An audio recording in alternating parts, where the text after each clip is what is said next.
कुछ लोग कहते हैं देवी देवता, ये धर्म वर्म, ये धर्म ग्रंथ है, ये भगवान भगवान सब कल्पना है। आपकी दृष्टि से बिल्कुल कल्पना है, पर मैं देवी देवता और भगवान को मानता हूं, तो ये मेरे लिए कल्पना नहीं है। इससे ये मालूम चलता है जो कहने वाला व्यक्ति है कि वो संविधान के रास्ते पे चलता है। अच्छा है, संविधान के रास्ते पे चलना चाहिए। नियम कायदा कानून सबके लिए है और नियम कायदा कानून सबके लिए बराबर है, ये भी अपनी जगह पे सही है। मेरे लिए भी है, हम सबके लिए, समाज के लिए, देश के लिए। और नियम कायदा कानून धर्म ग्रंथों में भी बताया जाता है। हमारे धर्म ग्रंथों में भी सही और गलत बताया जाता है। हमारे धर्म ग्रंथों में भी सही जो हुआ है वो भी बताया जाता है। हमारे धर्म ग्रंथों में जो गलत हुआ है वो भी बताया जाता है। संविधान के बनाई हुई शिक्षा के सिस्टम पर इसमें भी बताया जाता है कि क्या सही है क्या गलत है। तो जहां पर जो सही है, जहां पर जो गलत है, तो पहले से लिख दिया जाता है ना कि भैया ऐसा होगा तो ऐसा अनुच्छेद लगेगा, ऐसी धारा लगेगी। होने से पहले लिख दिया गया है, होने से पहले लिख दिया गया है और होते भी हैं। तो संविधान के रास्ते पे चलना अच्छी बात है, और अच्छी नहीं बहुत अच्छी बात है। तो संविधान में जो हुआ अच्छा हुआ, बहुत अच्छा हुआ। पर धर्म ग्रंथों में जो बताया जाता है वो संविधान के सिस्टम से कई गुना बेहतर अच्छा बताया जाता है, कई गुना अच्छा बेहतर हुआ और बेहतर अच्छा नियम कायदा कानून सिस्टम और बताया जाता है। अब कुछ लोग इसमें गलत विचारधारा वाले बताएंगे कि ऐसा होता है वैसा होता है, साधु संत छेड़खानी करते हैं स्त्रियों का, मतलब ऐसा कहते हैं वैसा करते हैं, स्त्रियों के साथ वासना भरी बातें करते हैं, वासना भरी उनसे वासना भी विलाप करते हैं। तो मैं भाई ये पहले कह चुका हूं कि देखो हमारे और आपके ऊपर निर्भर करता है हम किस रास्ते पर चलना चाहते हैं। अच्छाई के रास्ते पे चलना चाहते हैं तो अच्छे के रास्ते पे चलेंगे, गलत रास्ते पे चलना चाहते हैं तो गलत रास्ते पे चलेंगे। हमारे आगे कोई भी कितना माथा, कोई कितना भी ढोल पीटे, हमें अगर गलत रास्ते में जाना है तो जाना है। कोई कितना भी अच्छी शंख बजाए और हमें अगर अच्छे रास्ते पे चलना और करना, बैठना उठना है, सब कुछ करना है अच्छे रास्ते पे, तो हमें कोई भी गलत बुद्धि शिक्षा दे नहीं चल सकता। तो हमारे और आपके ऊपर निर्भर करता है। अब रही बात क्या संविधान में जो योगदान दिया है, सुभाष चंद्र बोस, महात्मा गांधी, भगत सिंह, चंद्रशेखर आजाद, सुभाष चंद्र बोस, ये जितने मतलब हुए हैं, तो इन्होंने हमारे देश के हित के काम, कल्याण करने के लिए काम किया है, अपना खून बहाया है, फांसी पे लटका है, गोलियां खाया है छातियों में।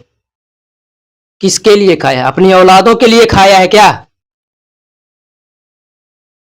हम सब उनकी औलाद है एक तरह से माने। अगर जो देश के हित के लिए काम कर जाए तो सब उसकी ही औलाद है मान के चलो। पर असलियत में जो अपना बाप सगा होता है वही असली बाप होता है। पर एक समझाने की दृष्टि से बता रहा हूं, तो उन्होंने अपना खून बहाया, फांसी पर लटके, गोलियां खाई, यहां पे छातियों में, सीना में उन्होंने खाया, मुगल शासन हुआ, अंग्रेज लोग गुलाम किए। क्या ये कल्पना है? नहीं, सब सत्य हुआ है, सही हुआ है। इतिहास बताया जा रहा है, लिखा हुआ है, संविधान लिखा हुआ है, बताया जाता है ना, लिखा हुआ है, ऐसे ऐसे थे, सुभाष चंद्र बोस, महात्मा गांधी। तो चलो ठीक है, आज से 70, 75, 72 साल जो हुआ, 72 साल, 73 साल, तो हमने तो उनको देखा नहीं है ना, ना तो अंबेडकर को, ना तो भीमराव अंबेडकर साहब को, ना तो महात्मा गांधी को, ना सुभाष चंद्र बोस को, ना चंद्रशेखर आजाद को, ना महात्मा गांधी को। तो एक दृष्टि से, आपकी दृष्टि के अनुसार अगर मैं कह दूं क्या ये कल्पना है, मैं भी ऐसे कह दूं कि मैंने इन्हें देखा नहीं है, मैंने इन्हें संविधान लिखते हुए देखा नहीं है, तो ये सब कल्पना है। क्योंकि अब वो तो मर मर चले गए, हमारे देश के हित के काम करके चले गए। हमारे लिए हम सुकून से जिए, हम शांति से जिए, हम शांति से रहें और खाएं पिएं, जीवन बिताएं, देश का विकास करें। वो हमारे हित के लिए, हमारे कल्याण के लिए वो मर मर के गए हैं, हमारे हित के लिए। और आज हम उनको कहते हैं कि कल्पना है। इतिहास में बताया जाता है वो कल्पना नहीं है भैया, वो सत्य है, वो सही हुआ है, वो कल्पना नहीं है। जिस तरह कह देते हो कि भैया ये कल्पना है, जिस तरह इतिहास में बताया जाता है कि संविधान डॉक्टर भीमराव अंबेडकर साहब ने लिखा है, इसी तरह धर्म ग्रंथों में भी भैया बताया जाता है।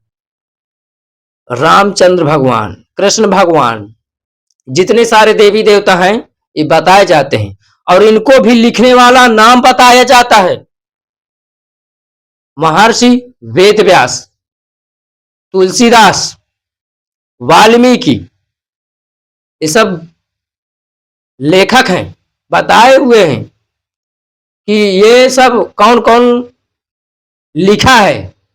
तो क्या ये कल्पना है, हुआ है? पर आज है ना, ये तो संविधान के बनाए हुए सिस्टम से पहले से चल रहा है। अब हमारी बुद्धि कहती है कि हम पैसे वाले बन जाएं, अब हम बड़े शहंशाह बन जाएं, राजा बन जाएं। बुद्धि की बात कर रहा हूं। अब हम कुछ बन जाएं, कुछ बड़े पद वाले। तो जैसे कि राजा बन जाए कोई, तो राजा का धर्म होता है प्रजा का हित के कार्य के लिए। अब वो राजा गलत किसी के साथ करे, ये तो नहीं है सही रास्ता ना। हमारे उसमें बताया जाता है कि ये सही रास्ता है, गलत रास्ता है, पर गलत रास्ते पे चलने वाले को बताया जाता है कि ये गलत रास्ता है। अब आपने सुना होगा स्त्रियों के स्तन ढकने पर कर लगाया जाता था, सुना है या नहीं सुना? ये बात की बात है। पर अगर मैं अभी सुना रहा हूं, पहले का जो समय था, जो ब्राह्मण मनुस्मृति के अनुसार जो लोग बात करते हैं, चलो ठीक है ये भी गलत है। जो राजा, जो ब्राह्मण, जो ठाकुर, जो अपने आप को शहंशाह समझता था, वो कर लगाता था। तो क्या यह सही है? गलत है भैया। अब कोई राजा बन जाए, कोई राजा बन जाए, हमको फ्री फोकट का ऐसे मारे, तड़पाए, तो क्या सही है? गलत है भैया। अब उस जो बनाया हुआ सिस्टम है, धर्म ग्रंथ, वो गलत नहीं है। हम जिस गलत रास्ते पे चल रहे हैं वो गलत है। मैं राजा बन जाऊं कि स्त्री के स्तन ढकने पर मैं कर लगा दूं, ये गलत है। आप राजा हो जाओ, आप किसी को मारो, सताओ, दबाओ, ये गलत है। कि उसका कल्याण करने के बजाय आपको उसको मारने लगे। अरे भैया, मैं भी आपको बता दूं, मैं कहानी बड़ी है, मैं एक उदाहरण के तौर पे बता रहा हूं। चित्रकूट जिले में बागे गंगा नदी के किनारे गढ़ी घाट गांव पड़ता है। गढ़ी घाट, वहां एक समय था, आजादी के समय, जिस समय हमारा देश आजाद हुआ था, उसी अंग्रेजों की लड़ाई के समय की बात बता रहा हूं। दुर्विजय सिंह ठाकुर हुआ करता था गढ़ी घाट में। अब वो ठाकुर क्या हुआ करता था, अब भैया वहां का वो राजा था, बताते हैं कितने गांव का मालिक था, 80 गांव का, 88-82 गांव का मालिक था वो। एक विश्वास के दौर पे उसको एक लगाम दे दी जाए, विश्वास के नाम पर उसको एक हस्ती दे दी जाए। जैसे कोई मुख्यमंत्री को अपनी वोट देकर उसको राजा बना देता है, प्रधानमंत्री को वोट देकर प्रधानमंत्री बना देता है। अब वो बाद में हमारे साथ विश्वासघातकारी, ये गलत है। तो इसी तरह वो राजा रहता था गड़ी घाट का, और ये अब मान लो कि कल्पना है, तो कल्पना नहीं बता रहा, आंखों के देखी हुई बात बता रहा हूं। मैं नहीं देखा, अभी मेरे दादा श्री जिंदा हैं, उन्होंने देखा है, वो बता रहे हैं। उनके पिताश्री वहां काम करते थे, मतलब मेरे दादा के पिताश्री, उनके दादाश्री, मतलब मेरे दादाश्री के पिताश्री के भाई वहां काम करते थे। मेरे दादाश्री बताते हैं कि जो अगर स्त्रियां, कोई अगर गड़ी घाट में शादी हो, विवाह हो, अगर खूबसूरत हो, सुंदर हो स्त्री, तो पहले दिन सुहाग रात दुर्विजय सिंह ठाकुर मनाता था। तो ये गलत है, ये गलत है भाई, इतिहास बता रहा हूं। अब हम सुने हैं हम अपने दादाश्री के मुख से, अब ये कहते कि सब कल्पना है, तो भाई ये कल्पना नहीं है, बताया जा रहा है। दुर्विजय सिंह ठाकुर का इतिहास हमारे यहाँ कहावत बन गई है, हमारे यहाँ कहावत बन गई है अपने क्षेत्र में, कि ज्यादा बुंदेलखंड में बात करता हूं, हमारे यहाँ कहावत बन गई है, जो ज्यादा तानाशाहीगिरी करता है, ज्यादा ठकुराइशी करता है, ज्यादा मतलब प्रताड़ना वाली बात करता है, मारने दबकाने वाली, तो उसको क्या कहा जाता है उदाहरण में, अरे ज्यादा दुर्विजय सिंह ठाकुर ना बन, मतलब मारने दबकाने और सताने वाला वो व्यक्ति था। वो है व्यक्ति विवाह होने के बाद अगर ज्यादा सुंदर सुंदर स्त्री रहती थी जो गड़ी घाट में आती थी, उसके साथ सुहाग रात वो व्यक्ति मनाता था। इतना घटिया राजा था वो। अरे राजा है तो भैया कल्याण कर, देश प्रजा तुझे राजा मान रही है, अब उन्हीं को लूट रहा है तो गाली तो देंगे ना।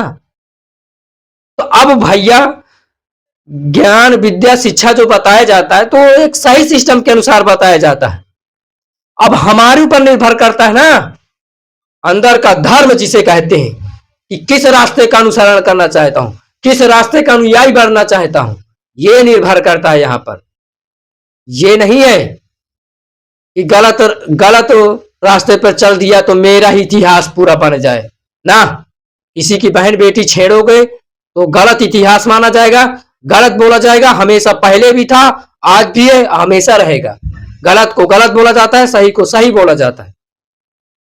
तो इसी तरह धर्म ग्रंथों में ये जो बताया जाता है भैया, कोई गलत नहीं बताया जाता, सब सही बताया जाता है। बस आपकी बुद्धि पर निर्भर करता है, कल्पना किसे मानते हो, कल्पना किसे नहीं मानते हो। ऐसी बहुत सारी बातें हैं। अब रही बात तुम्हारी जो कह रहे हो, ये सब देवी देवता, ये सब धर्म ग्रंथ, ये सब कल्पना है, तो ऐसे तो बहुत धाम है, ऐसे तो देवी देवताओं के बहुत स्थान है कि तुमको तो परीक्षा भी दे सकते हैं।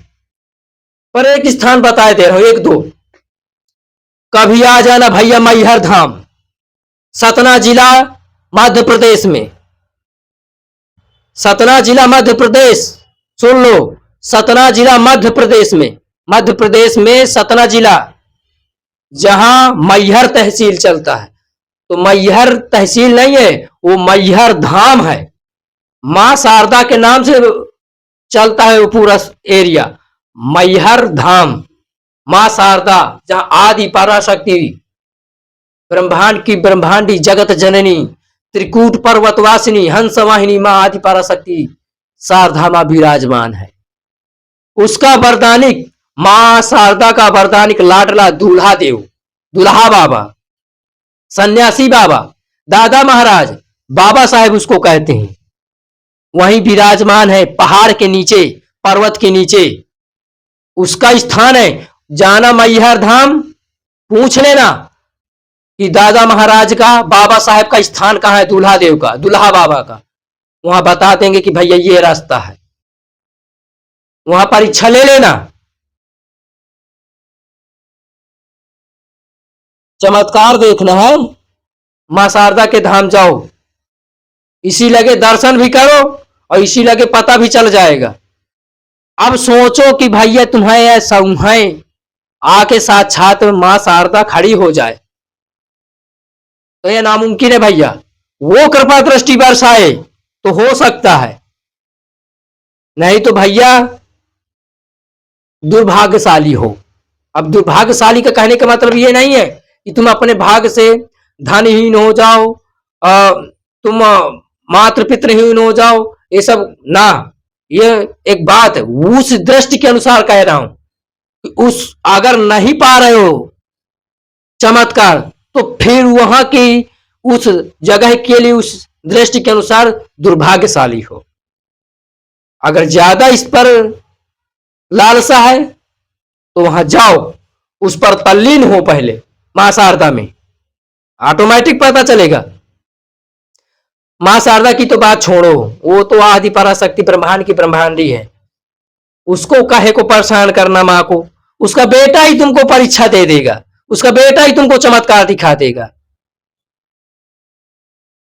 आल्हा को वरदान दे रखा है, आल्हा को तो वरदान ऐसा दे रखा है अमरता का बस, और दूल्हा बाबा को, दूल्हा देव को ऐसा वरदान दे रखा है जैसे जैसे हनुमान जी को, बजरंग बाली को वरदान दिया है, ऐसा वरदान दूल्हा देव को दे रखा है। एक बिहार में पौरा पहाड़ी पर स्थित माता मुंडेश्वरी का स्थान है। इसी मां शारदा के, दूल्हा देव के, ये जो माता मुंडेश्वरी के वीडियो मेरे चैनल में भरे पड़े हैं, देखो पहले वीडियो कि क्या जानकारी सही है कि गलत है, कहां झूठ है कहां सही है। वीडियो देखने के बाद भी भाई ये कल्पना का हो तो समझ लो कि तुम खुद कल्पनाहीन हो, तुम खुद कल्पना हो। जो जिंदा होकर तुम अभी कल्पना की बात कर रहे तो फिर कल्पना ही मान लो अपने आप को भी। जब समझा चुका कि बाबा साहेब, वो भीमराव अंबेडकर साहब नहीं है इस समय, महात्मा गांधी नहीं है इस समय, अंग्रेज आए हैं, मुगल आए हैं, पर है ना, तो क्या वो कल्पना है? नहीं ना, इतिहास। तो आओ कभी भैया मां शारदा के धाम, मैहर धाम, पता चलेगा। वहां के पंडा पुजारियों से मिलना, बहुत लालसा है, बहुत लालायित हो, दर्शन लो मां के, पता चलेगा। वहां दूल्हा देव में दारू, मदिरा चढ़ाया जाता है। असलियत में मदिरा नहीं दूल्हा देव ग्रहण करता, असलियत में सच में दूल्हा बाबा मदिरा ग्रहण नहीं करता। बुंदेलखंड में अगर किसी के दूल्हा देव की शक्ति आती है तो वो मद का पियैया नहीं कहता, वो गाय के दूध का पियैया कहत है, मतलब गाय का दूध पीता है वो, गौ मां का, गाय मां का। तो भैया अब आप पर बुद्धि निर्भर करती है कि अब आप किस अनुसार दृष्टि से, किस अनुसार देख रहे हैं, कल्पना से या सच में, अब आप पर निर्भर करता है। पर अगर इसमें घुस जाओगे ना तो निकल नहीं पाओगे, बस यही कहूंगा। अब रही बात संविधान की, तो भैया संविधान में भी अच्छा और गलत बताया, पढ़ाया और सिखाया जाता है जो शिक्षा है, पर इसमें जो संविधान की जो शिक्षा है ना, तो कितने डिग्री वाले थे भीमराव अंबेडकर, और वहां की जो कमेटी थी, पार्टी थी, जो जितने लोग लिखे बोलने बातचीत करने वाले थे, सभी लोग डिग्री वाले मान लो। तो डिग्री में क्या होता है, शिक्षा को सीमित किया जाता है। जो बिना डिग्री के सिर्फ किताबों का अध्ययन करता है, बिना परीक्षा दिए अध्ययन करता है, उसके पास कितना ज्ञान नहीं होगा, ये भी दिमाग से कभी सोच कर देखो।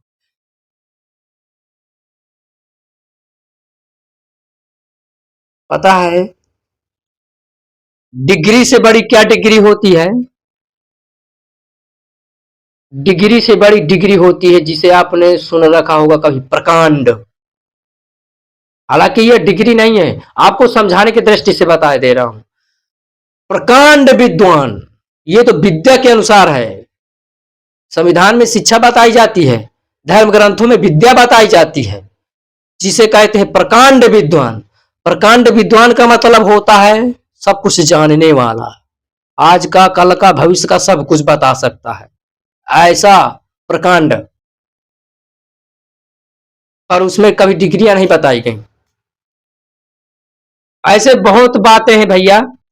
अभी इसी संविधान के बनाए हुए सिस्टम पर भैया, अगर न्याय कोई मांगने, गरीब आदमी मांगने जा रहा है, कोई भला आदमी मांगने जा रहा है, तो पैसा देके भैया फुसला सकते हो, जज को फुसला सकते हो, वकील को फुसला सकते हो, पर भगवान को, प्रकृति के बनाए हुए कर्म फल नाम की व्यवस्था को नहीं फुसलाया जा सकता। फुसलाया जा सकता है नहीं ना, पर वकील को फुसला सकते हो चापलूसी करके, धोखेधड़ी देकर, पर प्रकृति को नहीं फुसला सकते। कर्म फल के नाम की व्यवस्था है, उस पर चलना ही पड़ेगा। संविधान में लिखा है, उस पर चलना ही पड़ेगा, नहीं चले तो भुगतना पड़ेगा, क्या, जेल। इसमें कर्म फल नाम की व्यवस्था पे बताया जाता है, इसमें जेल पेल कुछ नहीं है। प्रकृति इच्छा करती है, आपको दंड दे देती है, आपको दंड दे देती है, कुछ ना कुछ, कुछ ना कुछ। और रही बात न्याय की संविधान में, तो मैंने बहुत सारे केस ऐसे सुन रखे हैं इसी संविधान में बनाए हुए सिस्टम पर। कभी कभी किसी किसी को तो 10-10 साल न्याय नहीं मिलता। अरे भैया, न्याय देने के लिए इतना कैसे समय लग जाए? और साथ साथ कहते हो इतनी डिग्रियां, इतना पढ़ा लिखा हुआ, अपने आप के एटीट्यूड से बोलते हो इतनी डिग्री वाला। अरे इतनी डिग्री वाला, इतना विद्वान मानते हो, तो फिर उसका न्याय क्यों नहीं हो रहा है बराबर? न्याय हो, न्याय की गुहार अगर लग रही है तो न्याय हो। किसी का जमीन का लफड़ा पड़ा है तो 20-20 साल। अरे भैया, काहे का न्याय बता रहे हो? काहे का न्याय? अरे न्याय तुरंत हो भाई। किसी का कोई केस चलने लगे तो पता नहीं कब तक चल रहा, अब साथ साथ डिग्री लपेटे जा रहे हो। अरे भैया, कोई टीम भेजो, कोई फोर्स भेजो। क्यों फोर्स टीम नहीं है इस बनाए हुए संविधान के सिस्टम पर? पूरी जांच पड़ताल हो तुरंत। अरे कई एकड़ जमीन पर ही है, स्टे लगा हुआ है, न्याय ही नहीं मिल पा रहा। अब उसमें कितने परिवार पढ़ सकते हैं, पोस सकते हैं, ये दिमाग बुद्धि नहीं लगा रहे डिग्री वाले। तो इस पर भी गौर करो। संविधान गलत नहीं, ना भीमराव अंबेडकर, ना महात्मा गांधी, सुभाष चंद्र बोस, ये कल्पना नहीं है, सच है। पर इसको कल्पना मत मानो। इतिहास जो बताया जाता है, आबर डाबर बाबर साबर को अपना तो बाप मान लेते हो। अंग्रेज की औलाद बनने, अंग्रेज की औलाद तो बने घूम रहे हो, कभी भारतीय औलाद बनो, भारत की संस्कृति की बात करो, भारतीय बनो। अब कहते जमाना दूसरा है, समय दूसरा है, तो भैया अंग्रेज की औलाद मत बनो, थोड़ा बहुत भारतीय औलाद बनो यार। बस मैं यही कहना चाहता हूं, क्योंकि ऐसी बहुत सारी बातें फिर किसी दिन लाऊंगा। ठीक है भैया, अगर आप चैनल पर नए हैं तो लाइक कर देना, कमेंट कर देना, शेयर कर देना, फॉलो कर देना, सब्सक्राइब जरूर करना, और हाँ, साथ साथ बेल आइकन जरूर ऑन करना, ताकि ऐसी प्रेरित भरी जानकारी आपको समय से समय भैया प्राप्त होती रहे। तो ठीक है भैया, सभी का धन्यवाद, सभी को जय माता दी।